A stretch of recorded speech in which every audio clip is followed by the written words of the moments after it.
नमस्कार दोस्तों, आप लोगों ने कुछ दिन पहले ड्रम वाले कांड के बारे में जरूर सुना होगा, जिसमें न्यूज चैनलों पे और सोशल मीडिया पे ये दिखाया जा रहा था कि कैसे एक वाइफ ने अपने ही पति के कई टुकड़े किए और अपने प्रेमी के साथ मिलके उसको ड्रम में डाला, उसके अंदर सीमेंट डाला, उसको सील पैक कर दिया और फिर अपने पति को मार के वो अपने प्रेमी के साथ शिमला, मनाली और कुल्लू घूमने चली गई। तो दोस्तों, आज की इस वीडियो में हम इसी बारे में डिटेल में बात करेंगे। इस कहानी के अंदर आप लोगों को तंत्र, मंत्र और षड्यंत्र तीनों चीजें दिखेंगी और इस कहानी को हम डिटेल में समझेंगे कि आखिर किन रीजन की वजह से, किस वजह से उसने अपने पति को मारा और आखिर साहिल कौन था, कैसे वो मुस्कान से मिला और सौरभ कैसे मुस्कान से मिला। सारी चीजों के बारे में हम डिटेल में बात करेंगे।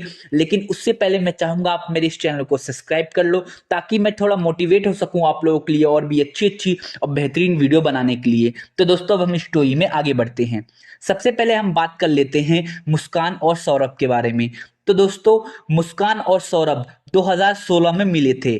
तो दोस्तों, जो सौरभ है वो मर्चेंट नेवी में काम करता था, लेकिन बाद की रिपोर्ट में पता चला कि नहीं, वो मर्चेंट नेवी में काम नहीं करता था, वो शायद लंदन में किसी बेकरी शॉप में काम करता था। लेकिन इस चीज के अभी कोई पुख्ता सबूत नहीं है कि आखिर वो क्या काम करता था, लेकिन वो लंदन में कोई वर्क करता था, कोई काम करता था। और 2016 में मुस्कान और सौरभ की मुलाकात हुई और एक ही मुलाकात में उन दोनों को प्यार हो गया। तो क्या था, मुस्कान और सौरभ मिलके शादी करना चाहते थे, लेकिन जो सौरभ के घर वाले थे वो इस चीज के लिए राजी नहीं थे और वहीं दूसरी तरफ मुस्कान के घर वाले राजी थे शादी के लिए।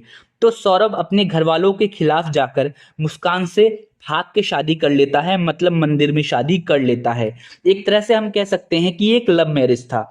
और मुस्कान और सौरभ एक किराए का मकान लेके मेरठ में रहते थे। ये लोग बेसिकली मेरठ से ही बिलोंग करते थे। तो दोस्तों, काफी टाइम तक सौरभ और मुस्कान वहीं किराए के मकान में रहते थे।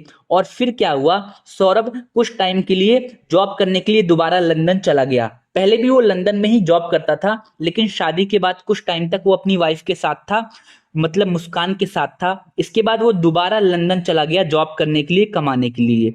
उसने पहले तो ये बता रखा था अपनी वाइफ से, मुस्कान से, कि वो मर्चेंट नेवी में काम करता था। लेकिन बाद में पता चला कि वो मर्चेंट नेवी में शायद काम नहीं करता था, वो लंदन में कोई बेकरी शॉप में काम करता था।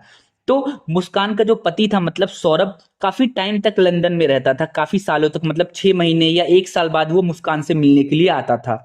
और इसी बीच मुस्कान प्रेग्नेंट हो गई और मुस्कान की एक छोटी सी बेटी हुई। मतलब इनकी शादी को करीब 5-6 साल हो चुके थे और इनकी बेटी, जो सौरभ और मुस्कान की बेटी थी, वो 3-4 साल की हो चुकी थी।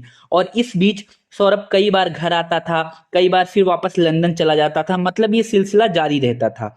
और जो मुस्कान थी वो अपनी बेटी के साथ अकेली रहती थी। और इसी बीच क्या हुआ, मुस्कान की मुलाकात साहिल से हुई। तो दोस्तों, अब हम ये जान लेते हैं कि आखिर साहिल कौन है।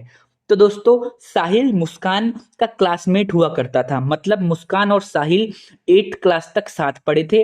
इसके बाद जो साहिल था वो किसी दूसरे स्कूल में चला गया। मतलब मुस्कान और साहिल एक दूसरे को फेस टू फेस जानते थे, कोई ज्यादा खास दोस्ताना या दोस्ताना रिश्ता नहीं था इनका पहले से।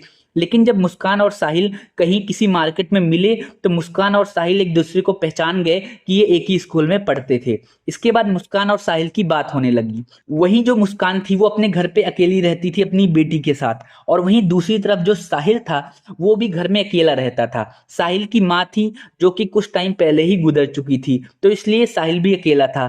तो दोनों की फोन पे बातें होने लगी, दोनों एक दूसरे से मिलने लगे। तो मुस्कान साहिल को अपना दोस्त ही मानती थी। लेकिन दूसरी तरफ जो सौरभ था वो बहुत टाइम बाद घर पे आता था। इस वजह से शायद मुस्कान और साहिल एक दूसरे के धीरे धीरे करीब होने लगे। और फिर साहिल ने भी क्या किया कि जो अपना घर है वो मुस्कान के घर के पास शिफ्ट हो गया, मतलब वो किराए पे मुस्कान के घर के पास रहने लग गया।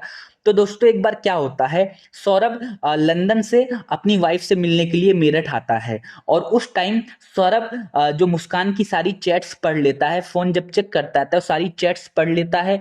जिसके बाद सौरभ मुस्कान को मुस्कान से तलाक लेने की धमकी देता है। तो मुस्कान सौरभ से माफी मांगती है और बहुत सारी चीजें रिक्वेस्ट करती है और बोलती है प्लीज मुझे मत छोड़ो। तो जो सौरभ था वो मुस्कान से बहुत ज्यादा प्यार करता था, तो इस वजह से वो मुस्कान को माफ कर देता है। तो दोस्तों, ऐसा कहा जाता है कि जो सौरभ के घर वाले थे वो बहुत ज्यादा अमीर थे, उनके पास करोड़ों की प्रॉपर्टी थी, लेकिन सौरभ मुस्कान से बहुत ज्यादा प्यार करता था। इस वजह से वो सारी प्रॉपर्टी या अपने घर के ऐशो आराम छोड़ के वो किराए के मकान में, या हम कह सकते हैं अपनी वाइफ के लिए जाके काम करता था और पैसे जुटाता था। और हर साल या फिर हम कह सकते हैं हर महीने लाखों रुपए सौरभ मुस्कान के लिए भेजता था। इसके बाद सौरभ वापस लंदन चला जाता है, तो इसके बाद मुस्कान दोबारा साहिल से मिलने लग जाती है। मतलब एक कहावत है कि अगर आप किसी को एक बार माफ कर दोगे तो हो सकता है कई बार चांस होता है, मतलब 1 या 2% चांस होता है कि वो इंसान सुधरे, लेकिन ज्यादातर लोग सुधरते नहीं है, बल्कि और चालाकी से वही गलती करने लग जाते हैं। उसी तरीके से मुस्कान भी बड़ी चालाकी से वही चीजें दोबारा दोहरा रही थी, मतलब साहिल से बात करती थी और भी काफी चीजें साहिल के साथ करती थी।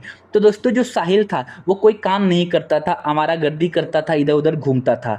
तो साहिल धीरे जो साहिल था वो नशा करता था, और इसके अलावा जो साहिल था वो बहुत ज्यादा अंधविश्वासी था। मतलब जब साहिल की माँ गुजर गई उसके बाद वो अंधविश्वास में बहुत ज्यादा मानने लग गया था।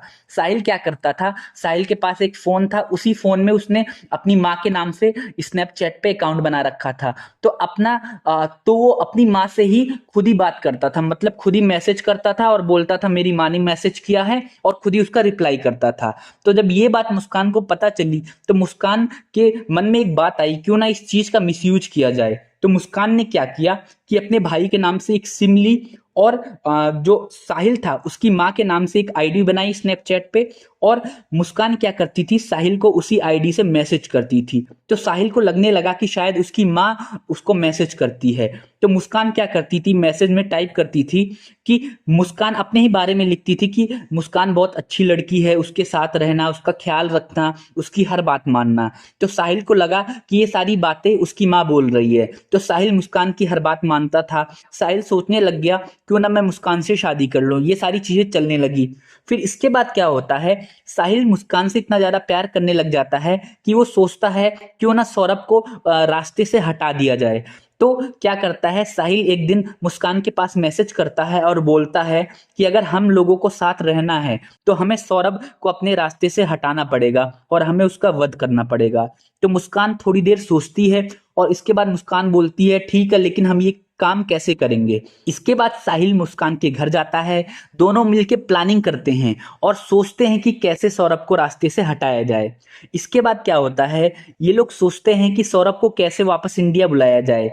तो दोस्तों 25 फरवरी को मुस्कान का जन्मदिन था, तो मुस्कान सौरभ से रिक्वेस्ट करती है, तो सौरभ 24 फरवरी को इंडिया आने के लिए मान जाता है। इसके बाद सौरभ 24 फरवरी को इंडिया आता है। ये लोग पहला प्लान ये बनाते हैं कि जब 25 फरवरी को मुस्कान का बर्थडे मनाया जाएगा तो मुस्कान क्या करेगी, शराब के अंदर कुछ दवाई डाल देगी नींद की, और जब सौरभ उसको पी लेगा उसके बाद उसका जो हो काम तमाम कर देंगे, या फिर हम कह सकते हैं वध कर देंगे। इसके बाद क्या होता है, जब 24 फरवरी को सौरभ आता है और 25 को जन्मदिन मनाया जाता है। आप लोगों ने सोशल मीडिया पे एक वीडियो देखी होगी जिसमें सौरभ, मुस्कान और उसकी छोटी सी बेटी डांस कर रहे हैं, तो ये शायद उसी टाइम की वीडियो है, आप लोग वीडियो देख लीजिएगा। इसके बाद क्या होता है, मुस्कान शराब के अंदर वो दवाई मिला देती है नींद की, लेकिन उस दिन क्या होता है, सौरभ दारू पीने से या शराब पीने से मना कर देता है, तो उस दिन उनका प्लान फेल हो जाता है। इसके बाद मुस्कान और साहिल सोचते हैं कि अब क्या किया जाए। इसके बाद ये लोग क्या करते हैं कि एक और दिन चूज करते हैं 3 मार्च का। तो ये 3 मार्च के दिन क्या करते हैं, असल में इनकी जो छोटी बेटी थी उसका उसका पेपर चल रहा था, तो 2 मार्च के दिन उस छोटी सी बच्ची का पेपर खत्म होने वाला था। तो इन लोगों ने क्या किया, 3 मार्च की सुबह जो छोटी सी बेटी थी उसको मुस्कान ने अपनी माँ के यहाँ भेज दिया। इसके बाद 3 मार्च के दिन ही मुस्कान ने जो सौरभ है उसका मन पसंदीदा खाना बनाया, उसके अंदर कुछ दवाई मिलाई नींद की और सौरभ को खिला दिया। सौरभ सो गया। जब सौरभ रात में सो गया, इसके बाद मुस्कान ने साहिल के पास कॉल किया, साहिल रात में आया। तो दोस्तों उससे पहले ही मुस्कान और साहिल ने 2 चाकू मंगाए थे, और ये चाकू मुस्कान खुद लेने गई थी शॉप पे, और शॉप वाले को बोला था कि मैं मुर्गा काटने के लिए इस चाकू को ले रही हूँ। तो साहिल ने बोला वही चाकू लाओ, तो मुस्कान वो चाकू लाती है और साहिल बोलता है मुस्कान से कि पहला वार तुम करो। शायद साहिल थोड़ा अंधविश्वासी था, इस वजह से उसका कोई टोटका रहा होगा। तो मुस्कान पहला वार थोड़ा सा करती है, इसके बाद साहिल अपने हाथों से इस चाकू पे मारता है और सौरभ की छाती के अंदर वो चाकू घुस जाता है। उसके बाद वो दोनों मिलके सौरभ की गर्दन को काट देते हैं। मुस्कान और साहिल मिलके सौरभ की कलाइयों को काट देते हैं, उसके शरीर के टुकड़े कर देते हैं। और इसके बाद साहिल क्या करता है, कुछ टुकड़ों को अपने बैग में डालता है और अपने घर लेके जाता है और कुछ टुकड़ों को मुस्कान के घर में ही छोड़ देता है। और एक रिपोर्ट के हिसाब से ये कहा जाता है कि साहिल उन टुकड़ों को अपने घर पे लेके जाता है। वहां पे उसने कुछ दीवारों पे कुछ तंत्र मंत्र की चीजें बनाई थी, मैं आपको वीडियो दिखा दूंगा, आप देख लीजिएगा। उन चीजों के साथ, उन लाश के टुकड़ों के साथ वो कुछ जादू टोना करता है। तो दोस्तों इसके बाद ये लोग क्या करते हैं, अगले दिन साहिल वो जो बैग होता है जिसके अंदर लाश के टुकड़े थे वो उठा के मुस्कान के घर लेके आ जाता है। और फिर ये लोग एक प्लान बनाते हैं, ये लोग एक ड्रम खरीद के लाते हैं, उसके अंदर वो लाश के टुकड़े डाल देते हैं, उसमें सीमेंट डाल देते हैं और उसको पूरा पैक कर देते हैं। तो दोस्तों ये सारी चीजें 3 से 4 मार्च के बीच हुई, मतलब 3 मार्च को उन्होंने मर्डर किया, 4 मार्च के दिन उन्होंने उस लाश को पैक कर दिया और 4 मार्च के दिन ही इन लोगों ने एक कैब बुक किया और दोनों शिमला मनाली के लिए निकल जाते हैं। तो दोस्तों रास्ते में ये कई सारी वीडियो बनाते हैं, रील बनाते हैं, आप लोग देख लीजिएगा। तो दोस्तों रास्ते में ये क्या करती है मुस्कान, सौरभ का फोन तो अपने पास रखी रहती है, तो ये सौरभ के फोन से सौरभ के भाई बहनों को मैसेज करती है। तो दोस्तों मार्च में होली का टाइम था, तो सौरभ के जो भाई लोग थे वो बोलते हैं कि तुम तो इंडिया आए हुए हो तो हम लोगों से भी मिलने आ जाओ। तो मुस्कान क्या करती है, सौरभ के फोन से मैसेज करती है कि अभी मैं बिजी हूं, अभी मैं अपनी वाइफ के साथ घूम रहा हूं, ऐसी सारी चीजें मैसेज में करती है। इसके बाद जो साहिल और मुस्कान है दोनों शिमला मनाली कुल्लू अलग अलग जगहों पे जाके खूब घूमते हैं, इंजॉय करते हैं, होली मनाते हैं। आप लोग इस वीडियो को देखिए होली वाले, कहीं से लग रहा है कि इन दोनों ने मर्डर किया है। देखो कैसे ये दोनों खुश हैं और होली मना रहे हैं। इसी बीच क्या होता है, मुस्कान खूब सारे पैसे लेके आई थी तो वो पैसे खत्म हो जाते हैं। तो मुस्कान क्या करती है, अपनी मम्मी के पास कॉल करती है, बोलती है मम्मी कि क्या वो सौरभ के अकाउंट से पैसे निकाल सकती है। तो मुस्कान की माँ बोलती है कि सौरभ तो तुम्हारे साथ है तो उससे ही बोल दो, वो पैसे निकाल देगा। तो मुस्कान बोलती है कि कुछ ऐसे बहाने बनाती है और कॉल काट देती है। इसके बाद ये लोग काफी टाइम तक वहां पे मौज मस्ती करते हैं और फिर इसके बाद ये लोग वापस घर पे आ जाते हैं। इसके बाद मुस्कान और साहिल घर वापस आ जाते हैं और अगले दिन मुस्कान अपनी माँ के घर जाती है। तो मुस्कान काफी टेंशन में लग रही थी, तो मुस्कान की माँ पूछती है कि बेटा क्या हुआ, टेंशन में क्यों लग रही हो, सौरभ कहाँ है। तो मुस्कान बोलती है कि सौरभ मेरे साथ नहीं है। तो मुस्कान की मम्मी बोलती है क्यों, क्या हुआ, सौरभ कहाँ गया, वो तो तुम्हारे साथ ही था। तो मुस्कान बोलती है कि सौरभ मर गया। तो इसके बाद मुस्कान की मम्मी घबरा जाती है और बोलती है क्यों, कैसे, क्या हुआ। तो मुस्कान बोलती है कि बस वो मर गया और मुझे नहीं पता बाकी चीजें। तो मुस्कान की मम्मी समझ जाती है पक्का कोई बात है। इसके बाद मुस्कान की मम्मी मुस्कान पे बहुत ज्यादा प्रेशर बनाती है, पूछती है, लेकिन मुस्कान नहीं बताती है। मुस्कान बोलती है कि बस उसका एक्सीडेंट हो गया। तो मुस्कान की मम्मी बोलती है नहीं बेटा तुम झूठ बोल रही हो, मुझे सच सच बताओ। तो मुस्कान प्रेशर में आके बताती है कि उसने मार दिया अपने पति को। इसके बाद मुस्कान की मम्मी और भी ज्यादा घबरा जाती है और सारी कहानी पूछती है कैसे, तुमने ऐसा क्यों किया। तो मुस्कान बताती है कि ऐसे ऐसे करके मैंने साहिल के साथ मिलके, अपनी प्रेमी के साथ मिलके सौरभ को मार दिया। और इसके अलावा मुस्कान एक और बात बोलती है कि मम्मी मैं नशे के बिना नहीं रह सकती, मैं किसी के बिना भी रह सकती हूँ लेकिन नशे के बिना नहीं रह सकती। इसके बाद वहीं पे खुलासा होता है कि मुस्कान और साहिल मिलके बहुत ज्यादा नशा करते थे। सौरभ हर महीने लंदन से पैसे भिजवाता था और मुस्कान और साहिल मिलके उन पैसों को नशे में बर्बाद कर देते थे, इसके अलावा जुआ खेलते थे। और इसी के चक्कर में मुस्कान का शायद दिमाग खराब हो गया, हम कह सकते हैं कि अपने आपे में नहीं रही और मुस्कान और साहिल मिलके सौरभ को मार देते हैं। इसके बाद जब ये सारी चीजें मुस्कान की मम्मी को पता चलती है तो मुस्कान की मम्मी पुलिस स्टेशन जाती है और सारी बातें बताती है।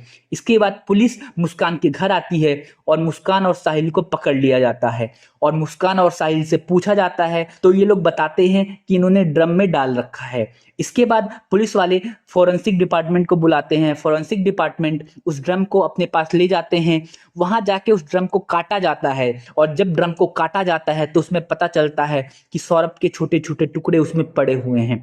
इसके बाद उसको चेक किया जाता है। तो दोस्तों ये वीडियो भी मैं आपको डाल दूंगा, आप देख लीजिएगा कि कितना घिनौना और कितना ऐसा लग रहा है कि एक औरत, एक लड़की कैसे अपने पति के साथ ऐसा कर सकती है। तो दोस्तों इसके बाद मुस्कान और साहिल को गिरफ्तार कर लिया जाता है और धीरे धीरे करके ये न्यूज़ सोशल मीडिया पे बहुत ज़्यादा फैल जाती है और आप लोग ये सारी चीज़ें देख ही रहे होंगे, सारी कहानियां सुन रहे होंगे।